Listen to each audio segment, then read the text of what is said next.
like this. It's tipped that way. Really? And why is that? I'll show you. Okay. Then you will know that I will be telling the truth. 2, 3, now.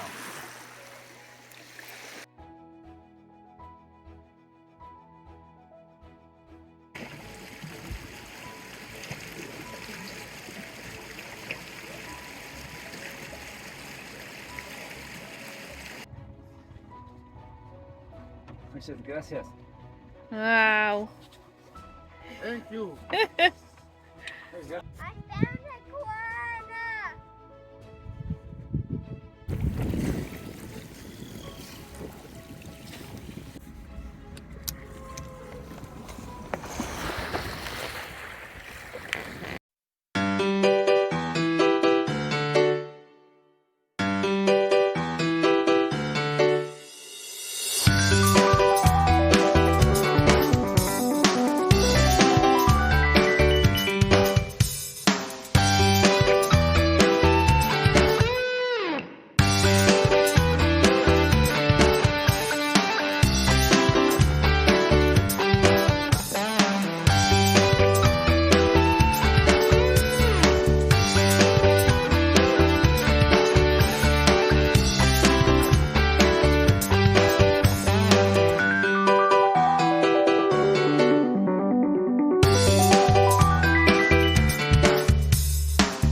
After leaving the comfortable shelter of Puerto Refugio, a 2-day voyage brought us to Isla Estanque. Connected to the same island by an underwater reef, a small lagoon offered shelter for the night. We anxiously prepared to enter the narrow channel. We knew there was little room to maneuver.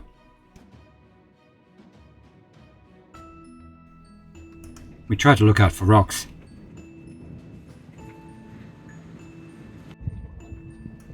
We carefully watched the depth gauge as the bottom got shallower.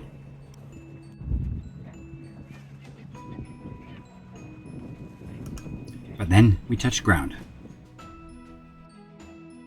We managed to pull off, anchored again, and reassess the situation. We checked with the fishermen who confirmed the cruising guide. Just stay right to the channel and you'll be fine, they said. So we left anchor to try again before the sun would set.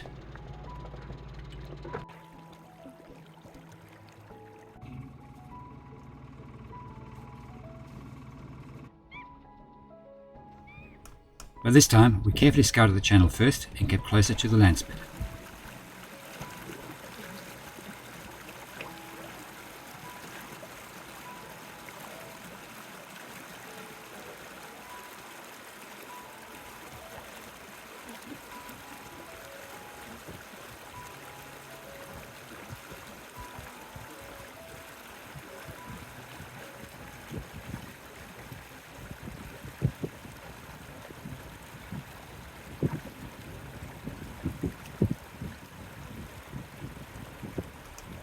And so we got in successfully, put down the anchor in the middle lagoon before nightfall.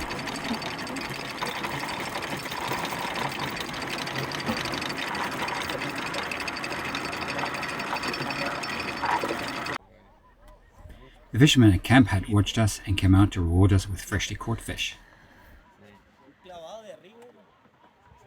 They had many questions about our planned voyage to New Zealand.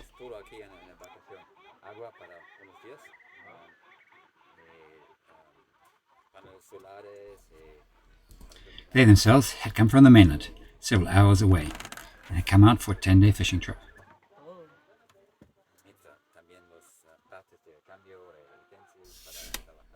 They wanted to know about our water, power, and how much we used our engine.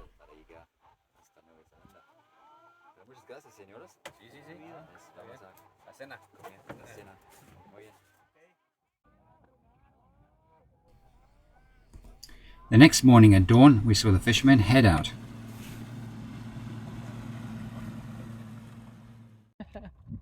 What is that? They were back before lunchtime and came towards us. We were ready with some home-baked cookies as a thank you for last night's dinner.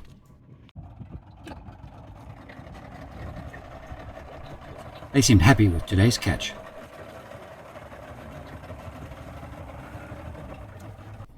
They had a bag of scallops ready for us to pickle with vinegar to make Mexican-style ceviche. Wow. Thank you. I asked them how much time they spent underwater every day. They told me they were in the water every morning for a few hours and then again at night for a couple more. As instructed, we pickled the shellfish in vinegar and some spices. Sí. No, pues estas están enteras así, nomás que bien, se abrió esta. Pero hay unas que sí están pegadas en la piedra, pues. Entonces, para cortarlo, In the afternoon, I went ashore with Nico to learn more about fishing and also to explore the island. Ya los pega y ya les pega uno, se despega uno solo, pues. We were shown how the divers collect shellfish underwater. en las rocas. Sí, están abiertitos así. Eh, Llegan y le meten el cuchillo. ¿A qué profundidad? The compressor on their boats made it easy to collect seafood in water no deeper than 10 meters. Es afuera ahora. En lo bajito también hay, en lo bajito alguno. Sí. Another man was cleaning pepinos, as they're called sea cucumbers. The skipper told us that rather than taking them home, they sold them all at Bahia Los Angeles nearby. Pues sí, no lo comen. He explained how buyers would somehow get them across the border at Tijuana, and from there they would be sent to China. The story was intriguing, and I was determined to find more once it was back on the mainland.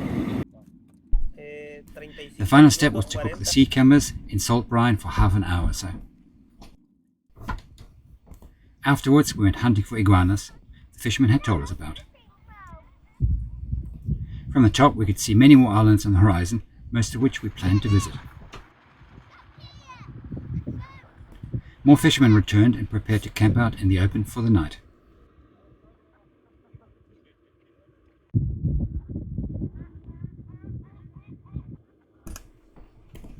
An osprey, that is a sea eagle, watched us. Further down, we had seen a nest perched on a sharp rock.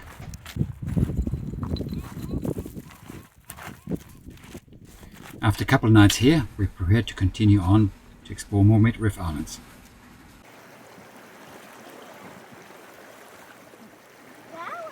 At our next stop, Isla Partida, 2 hours sailing south, the charts had warned of strong tidal currents.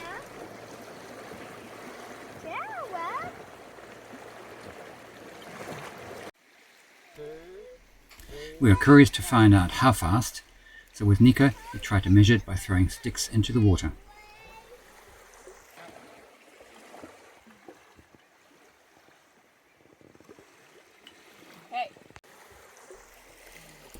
Then it was time to go exploring.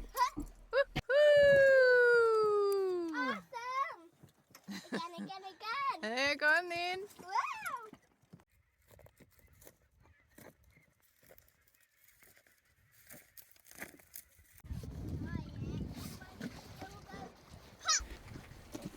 When we got to San Esteban Island, we wanted to find a chuckwalla. The San Esteban Chuckwalla is a large lizard which is only found on 3 islands in the Sea of Cortez. The largest of these is San Esteban Island. And this is the largest species of chuckwalla, reaching up to 2 feet in length, we had read. We were looking for the lizard in the rocky areas of the island. We knew that they like to hide in rocks and crevices during the day. The San Esteban Chuckwalla is an endangered species. It is threatened by habitat loss, predation by introduced species, and through climate change. I found a iguana! Going by the prominent colours, Nico found a male specimen. The San Esteban Chuckwalla is a territorial lizard. Males will defend their territory against other males by inflating their bodies and hissing.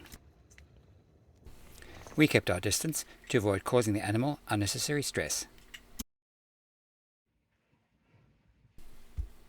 Even when we're underway, we still have to eat.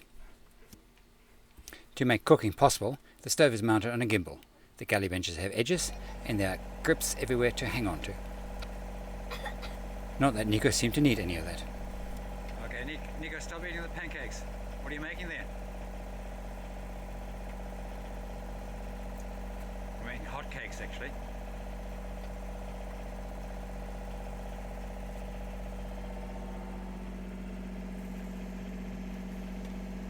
Nico took it all in his stride and cheerfully participated.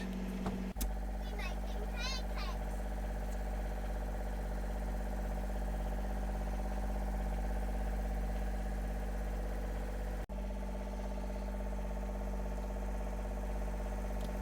When making pancakes, his job is to clean the bowl afterwards.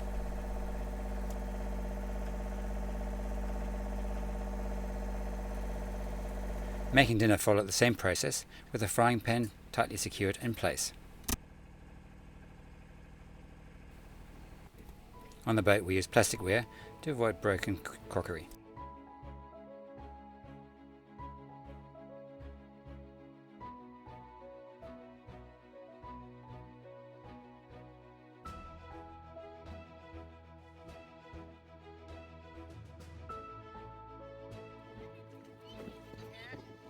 Maybe the highlight of our trip was our return to San Pedro Martir, the remotest island in the Sea of Cortez. We were welcomed back by a noisy colony of sea lions.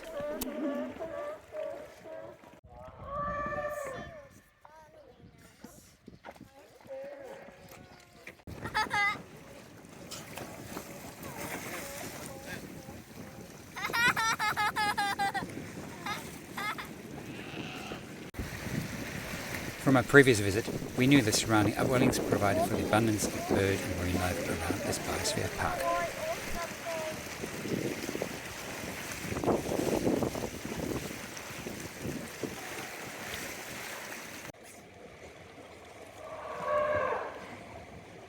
It seemed like every rock was occupied by a lazy sea lion.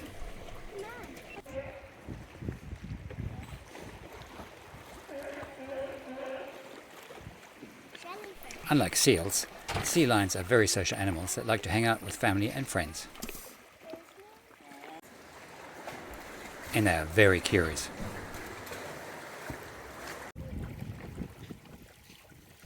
Up above was a rookery of boobies and other seabirds.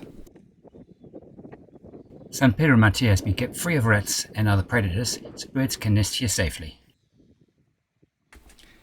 The white iguana that accumulates under the rookery attracted foreign companies in old times who mined the potent fertilizer for export to Europe. It was an unpleasant job left to convicts and others who had fallen foul with landlords or defaulted on their debt payments.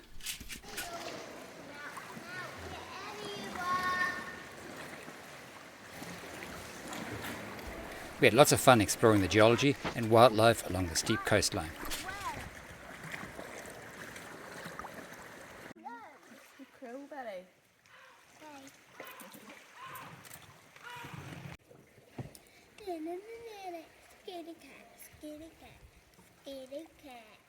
The abundance of life and variety of life forms was stunning.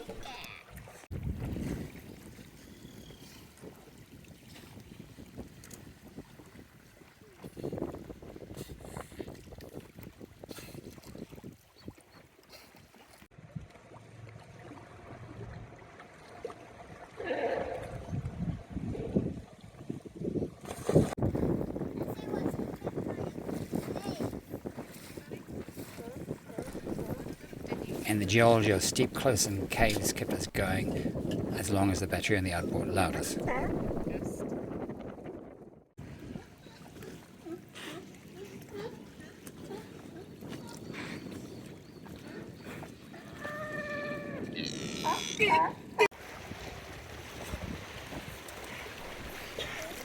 We had been on the water for over 2 weeks now, and still some way ahead to cross the sea and follow the mainland coast back down to San Carlos, we had started from last year. It was time to leave. So the next day we were prepared to leave with the afternoon wind for an overnight sail.